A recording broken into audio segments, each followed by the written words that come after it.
So hello guys, welcome to my mini vlog. આજે આપણે bunk મારીને પહોંચી ગયા હતા દાતાર.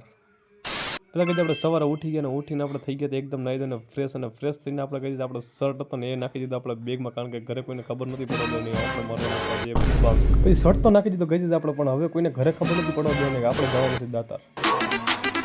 રાણો રાણાની રીતે જ હોય. તે કહી આપણે બેગ બીનો રાણીને કાઢીને આપણે દોસ્તારને કરી દીધો પિકઅપ કરીને આપણે ડાયરેક્ટ પહોંચી ગયા કાળવે નાસ્તો કરવા, કારણ કે બધા ભાઈ બધા નાસ્તો પેડ કરીને ફૂલ નીકળવાનું હતો હવે દાતાર માટે નીકળ્યા. તો આપણે કઈ ત્યાં પહોંચવા આવ્યા ને તો ત્યાં આપણને મળી ગયું રોજ જોવા. પછી આપણે રોજ જોઈને પછી આપણે કઈ દાતાર પહોંચ્યા તો આપણે બદલાઈ નાખો આપણે શર્ટ ને બધા ભાઈ બંધ પૂછા તું કા પરમિશન લે, તું કા ગોલી મારી નાખ્યો, તો એને મેં એક જ જવાબ દીધો ગઈ જીસ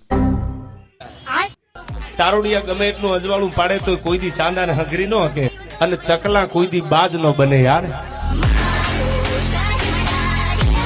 પછી આ ભાઈ તો આપણને બધાને અહીંયા મૂકીને વહી ગયો, કારણ કે એને પગ દુખતા હતા. પછી આપણે બધા ચાલુ કર્યું, આ ભાઈ પણ પરમિશન લીધા વિના નહીં વાતા કરેથી. તો પછી આપણે સીડી ચડવાનું ચાલુ કરી દીધું, પણ હવે આગળ શું થયું એ જોવા માટે મને અત્યારે કરો ફોલો અને સબસ્ક્રાઈબ. તો હવે મળીએ આપણે સેકન્ડ પાર્ટમાં.